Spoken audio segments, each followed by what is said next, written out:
राम राम। आप देख रहे हैं प्रदेश का नंबर 1 और सबसे भरोसेमंद news channel India news Haryana और मैं हूं आपके साथ आयुष। हरियाणा में चुनावी सरगर्मियों के बीच में दल बदल की सियासत अब और जोर पकड़ रही है और चुनाव की आहट शुरू होते ही नेताओं ने अपने ही दलों से दूरी बनानी शुरू कर दी है, या फिर यूं कहें कि दल बदल का खेल चुनावी शोर में एक बार फिर से जोर पकड़ रहा है। अब प्रदेश में नेताओं के दल बदल की बात करें तो लिस्ट बहुत लंबी है, जिन्होंने चुनाव देखते हुए अपने सियासी पाले को बदल लिया है। इन नेताओं में नवीन जिंदल, उनकी मां सावित्री जिंदल जो कि बीजेपी में शामिल हो गए, बीरेंद्र सिंह और उनकी पत्नी प्रेमलता और उनके बेटे ब्रजेंद्र सिंह बीजेपी छोड़ कांग्रेस में शामिल हुए। इसके अलावा आज पूर्व मंत्री सतपाल सांगवान अपने समर्थकों के साथ बीजेपी में शामिल हुए। जेजेपी की महिला मोर्चा के प्रदेश उपाध्यक्ष रही राधिका गोदारा ने बीजेपी पर भरोसा दिखाया। सीएम नायब सैनी ने राधिका गोदारा को पार्टी में शामिल करवाया। अब ऐसे में सवाल यह है कि इस दल बदल की राजनीति से आखिर किसको फायदा और किसको नुकसान होने वाला है। साथ ही सवाल यह भी है कि इस तरह के दल बदल से इसका जो असर है वो चुनावी समीकरणों पर आखिर कितना पड़ेगा।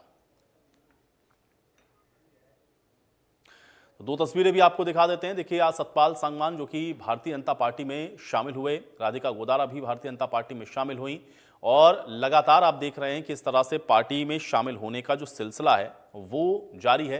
एक दल को छोड़कर दूसरे दलों में जो नेता हैं वो ज्वाइन कर रहे हैं। ये दो तस्वीरें आज की ही हैं, जिसमें सतपाल सांगवान जो कि पूर्व मंत्री रहे, आज वो शामिल हो गए भारतीय जनता पार्टी में पूर्व सीएम मनोहर लाल की मौजूदगी में, और राधिका गोदारा भी आज भारतीय जनता पार्टी में शामिल हुई हैं। तो इस तरह से लगातार आप देख रहे हैं कि पार्टियों को जो छोड़ने का सिलसिला है वो लगातार जारी है।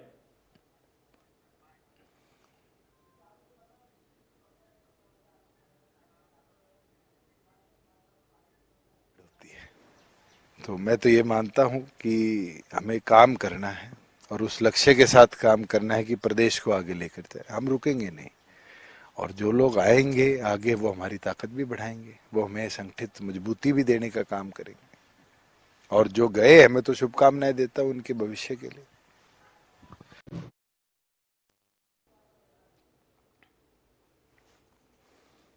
तो पार्टियों को बदलने का जो दौर है वो लगातार चल रहा है।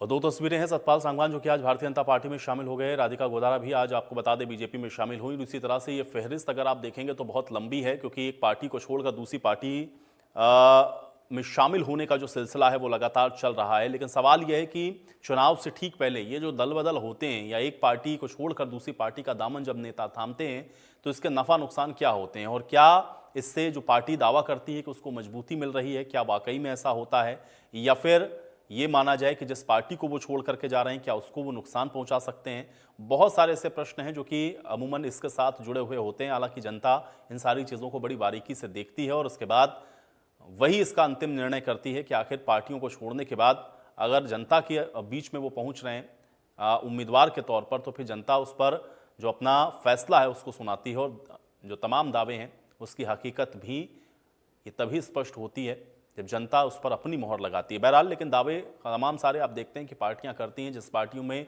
नेता शामिल होते हैं वो ये कहते हैं कि हमारी पार्टी का जो जनाधार है वो बढ़ रहा है, मजबूत लोग हमारी पार्टी को ज्वाइन कर रहे हैं, इससे पार्टी को मजबूती मिल रही है। जिस पार्टी को छोड़ करके लोग जाते हैं उस पार्टी में ये भी कहा जाता है कि किसी के जाने या ना जाने से कोई फर्क नहीं पड़ता, जनता की अदालत में जाएंगे और जनता इसका फैसला करेगी कि आखिर वो इस बार किसको चुन रही है। तो इस तरह की तमाम बयानबाजियां होती हैं। लेकिन हाँ, राजनीति में चूंकि हर एक घटनाक्रम अपने आप में बहुत महत्वपूर्ण होता है, इसीलिए किसी पार्टी को छोड़ करके कोई दूसरी पार्टी में जब नेता पहुंचते हैं तो जाहिर है कि उसके साथ फिर राजनीति भी शुरू होती है। जो जा रहे हैं उनको लेकर के तमाम तरह की बयानबाजियां, जिस पार्टी में पहुंचते हैं वहां पर यह कहा जाता है कि स्वागत है और इससे मजबूती मिल रही है उस पार्टी को। इस तरह के तमाम स्टेटमेंट, तमाम बयान आप देखते हैं कि जब इस तरह के दल बदल होते हैं तो उसमें अमूमन रहते हैं। लेकिन अब इसका असर क्या होगा, क्योंकि चुनाव अब आप कह सकते हैं कि सीधे तौर पर शुरू हो चुके हैं। आज फर्स्ट फेज की वोटिंग हो रही है, लेकिन उन सब के बीच में पार्टियों को छोड़ने का सिलसिला जो चल रहा है उसके मायने क्या हैं, आज उसको समझते हैं। सवाल है आज के इंडिया न्यूज़ हरियाणा के, दल बदल से क्या जो चुनावी समीकरण है वो बदलेंगे, आज इसको थोड़ा सा समझेंगे। ये जो दल बदल का है असर ये चुनाव पर कितना होगा, क्योंकि जिन पार्टियों में जिन नेताओं के पहुंचने का सिलसिला है वहां पर इसका वो क्या असर डाल रहे हैं, और दल बदल से किसको नफा किसको नुकसान, ये सबसे अहम सवाल है। क्योंकि दल बदल लगातार हो रहे हैं। एक पार्टी को छोड़कर दूसरी पार्टी को ज्वाइन करने का सिलसिला लगातार आप देख रहे हैं कि चल रहा है, लेकिन इसका असर, इसका इम्पैक्ट क्या होगा, इसके लिए थोड़ा समय और अभी आपको देना होगा, क्योंकि अभी चुनाव का जो दौर है वो शुरू हुआ है। आज प्रथम चरण का मतदान हो रहा है, 7 चरणों में मतदान होना है। हरियाणा में छठे चरण में आप देखेंगे कि वोटिंग होगी, लेकिन जब नतीजे घोषित होंगे 4 तारीख को, तो ये स्पष्ट होगा कि जिन्होंने दल बदल किया है, क्या उससे पार्टी को फ़ायदा पहुंचा है या उनको फ़ायदा पहुंचा है या फिर उनको इसका नुकसान हुआ है। ये तमाम चीज़ें भविष्य के गर्त में हैं, लेकिन हाँ, अभी इस समय आप देख रहे हैं कि एक पार्टी को छोड़कर दूसरी पार्टी को ज्वाइन करने का सिलसिला लगातार चल रहा है। चाहे आप बीजेपी को देखें, आप कांग्रेस को देखें, ये जो 2 बड़ी पार्टियां हैं प्रदेश के अंदर, यहाँ पर आपको लगातार दिखेगा कि एक दूसरे दलों को छोड़ करके शामिल होने का सिलसिला नेताओं का लगातार जारी है। ये फहरिस्त बहुत लंबी है। शुरुआत से भी अगर आप देखें तो बहुत सारे नेताओं ने पार्टी को छोड़ा है, बहुत सारे नेताओं ने पार्टी को ज्वाइन किया है, चाहे बीजेपी के आप लिहाज से बात करें या कांग्रेस के लिहाज से। लेकिन अब इसका असर कितना पड़ रहा है चुनावों में, जनता इसको किस नज़रिए से देख रही है, पार्टी को क्या जो दूसरी पार्टी को छोड़कर आ रहे नेता मजबूती दे पा रहे हैं, ये बहुत अहम सवाल है।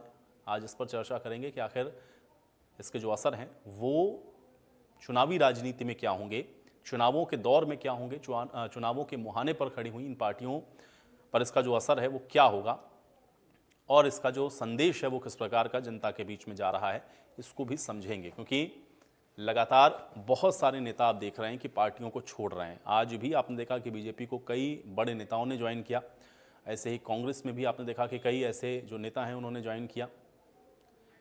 लेकिन अब इसका जो इम्पैक्ट है, इसका जो असर है वो क्या होगा, इन नेताओं के छोड़ने से कितना नफ़ा और कितना नुकसान होगा, क्या इससे जो चुनावी समीकरण हैं वो बदलेंगे।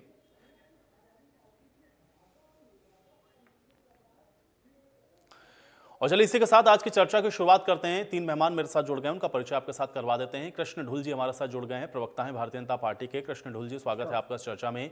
वेद प्रकाश विद्रोही जी हमारे साथ जुड़ गए हैं, प्रवक्ता हैं कांग्रेस पार्टी के। वेद प्रकाश विद्रोही जी, आपका स्वागत। अजय चौधरी जी हमारे साथ जुड़ गए हैं, जननायक जनता पार्टी के प्रवक्ता हैं। अजय चौधरी जी, आपका भी स्वागत है। कृष्ण ढुल जी, आपसे चर्चा की शुरुआत करना चाहूंगा, चूंकि आज हम लोगों ने देखा कि आज भी 2 बड़े चेहरे ऐसे जो कि आपकी पार्टी में शामिल हुए, और उसके पहले भी हम लोग देख रहे हैं कि लगातार बीजेपी में जो नेता हैं उनके शामिल होने का सिलसिला जारी है।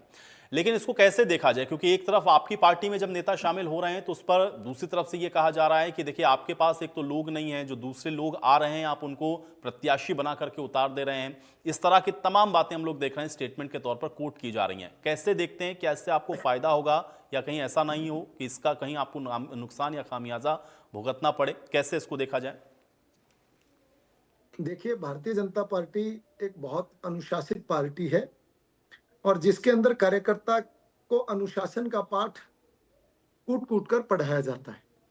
और आज चूंकि पूरे देश में वोटिंग का पहला चरण की वोटिंग आज हुई है, तो मैं देश की जनता को जिन्होंने वोट दिया उनका आभार व्यक्त करता हूं, और नए वोटर जिन्होंने आज वोट किया उनका भी मैं स्वागत करता हूं।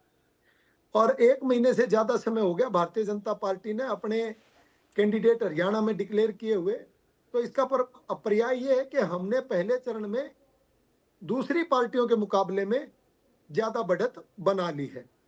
और भारतीय जनता पार्टी 11 लाख कार्यकर्ताओं के साथ हरियाणा में सबसे तेजी के साथ आगे बढ़ रही है, कार्यकर्ताओं के साथ बढ़ रही है।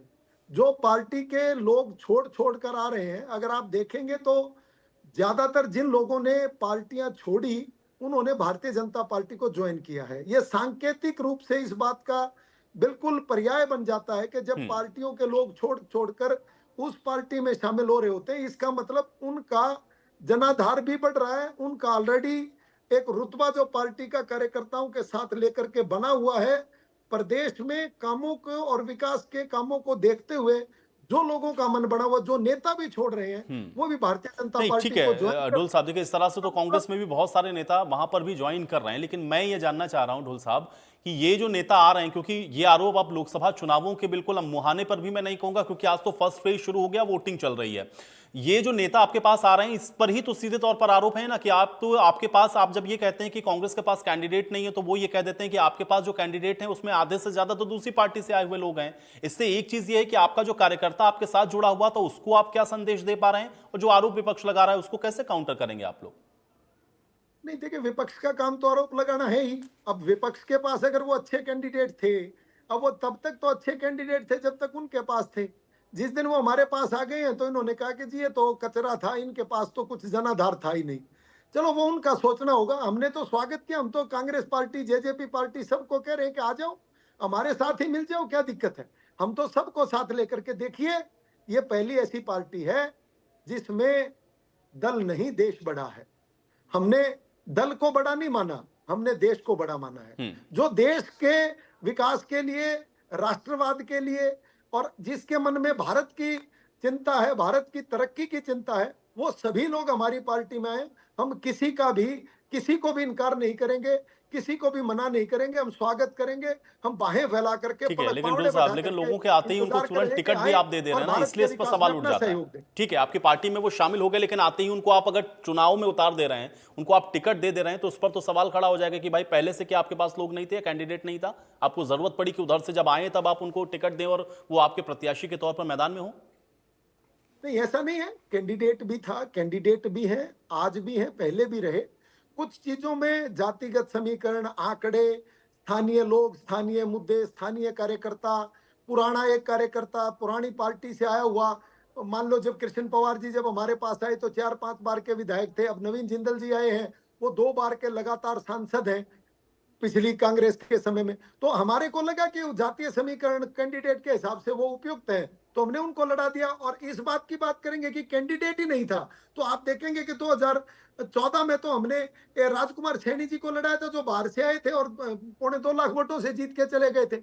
आज नवीन जिंदल जी भी निश्चित ठीक है, तौर पर आप कह रहे हैं लगभग कि आप 2 लाख ग्राउंड को वोटों से देखते हुए ज्यादा और वहां के जीतेंगे। समीकरण को देखते हुए इस तरह से जो कैंडिडेट्स उनका आप ऐलान कर रहे हैं। विद्रोही जी, एक तरफ जी कांग्रेस में लोगों के आने का सिलसिला जारी है, तो दूसरी तरफ देख रहे हैं उसी तरह से लोग जा भी रहे हैं। ये किस तरह से हो रहा है? क्योंकि अगर एक तरफ लोग आ रहे हैं इस भरोसे पर कि आप कहते हैं कि कांग्रेस पार्टी मजबूत हो रही है इसलिए उसके साथ जुड़ रहे हैं, तो जो लोग जा रहे हैं उनको फिर कैसे देखें हम लोग? देखिए, आयुष जी, आपको, कृष्ण ढूल जी को और भाई अजय जी को और दर्शकों को मेरा नमस्कार। सबसे पहले तो मैं आपसे ये सवाल करूंगा, कांग्रेस से कौन जा रहा है? कांग्रेस से तो कोई नहीं जा रहा। कोई इक्का दुक्का गया हो तो बता दो आप। हाँ, हमारी में आ जरूर रहे हैं। और जहां तक भाजपा और कांग्रेस की जब आप तुलना करोगे ज्वाइनिंग की, तो भाजपा से बहुत ज्यादा लोग हमें ज्वाइन कर रहे हैं।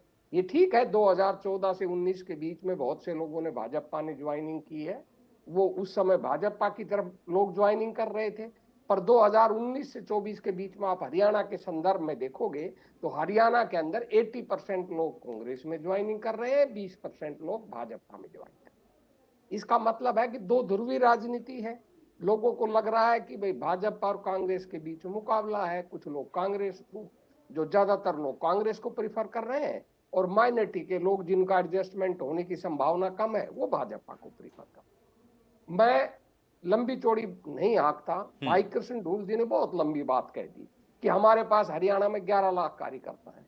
जरूर होंगे, मैं कोई उस पर विवाद नहीं करता। पर जिस पार्टी के पास 11 लाख कार्यकर्ता हो, जिसकी अपनी सोच हो, वो इसी चुनाव में, मैं पिछले चुनावों में की तो छोड़िए, इसी चुनाव में 3 दल बदलुओं को टिकट देते हैं, जो 45 मिनट पहले पहले इनकी पार्टी ज्वाइन करते हैं। इसका मतलब क्या है कि 2 बातें हैं। एक तो आपके पास चुनाव लड़ने योग्य कार्यकर्ता नहीं है, या आपका दूसरा ये है कि 10 साल के राज में हरियाणा में और केंद्र में आपने ऐसे कोई काम नहीं किए जिन कामों के बल पर आप वोट ले सकें। इसलिए बाहर के लोगों को लाकर आप समीकरणों के नाम पर उनको टिकट देकर चुनाव लड़वा रहे हैं।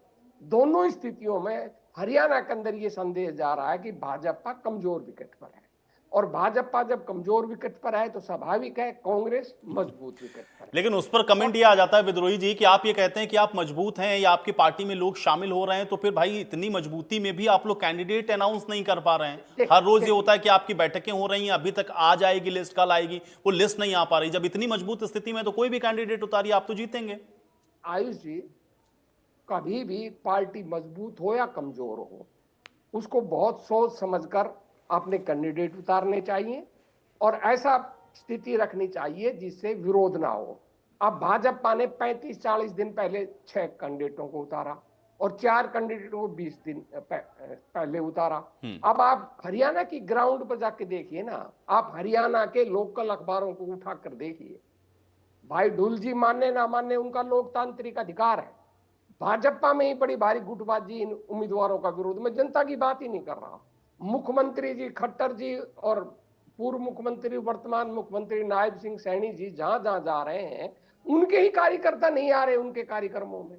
जो प्रमुख लोग हैं हर जगह आज तक, आप फरीदाबाद देख लो, आप भिवानी देख लो, भिवानी महेंद्रगढ़, आप गुड़गांव देख लो, आप सिरसा देख लो, आप कुरुक्षेत्र देख लो, आप अंबाड़ा देख लो, आप रोहतक देख लो, आप जाकर तो देखें ग्राउंड के ऊपर भाजपा के कार्यकर्ता ही सक्रिय नहीं हो रहे, क्योंकि वो लोग असंतुष्ट हैं। वो लोग कह रहे हैं कि भाई इन बाहर के लोगों को क्यों थोप दिया। अगर कांग्रेस भी ऐसा करेगी तो कांग्रेस में भी स्वाभाविक नहीं, है ये तो असंतोष का। ये तो बड़ा दिलचस्प है। आप उन पर आरोप लगाते हैं, वो आप पे आरोप लगाते हैं। वो ये कहते हैं कि आपके बड़े नेता लड़ना नहीं चाहते, आपके यहाँ भी गुटबाजी है, आपके नेता भाग रहे हैं, आप उनको टिकट देना चाहते हैं, वो टिकट लेने को तैयार नहीं। मेरा अगला सेंटेंस आपने सुना ही नहीं। मैं अपनी पार्टी पे आ गया था। मैंने कहा कांग्रेस में जाओगे आप, पहले आप बोल पड़े। मैंने कहा कांग्रेस में जाओगे आप तो कांग्रेस में भी यही स्थिति होगी। एक नेता चाहता है कि भाई इसको टिकट मिले, एक नेता चाहता है इसको टिकट मिले। अब इसी अंतर विरोध के कारण हमने सब कमेटी बनाई।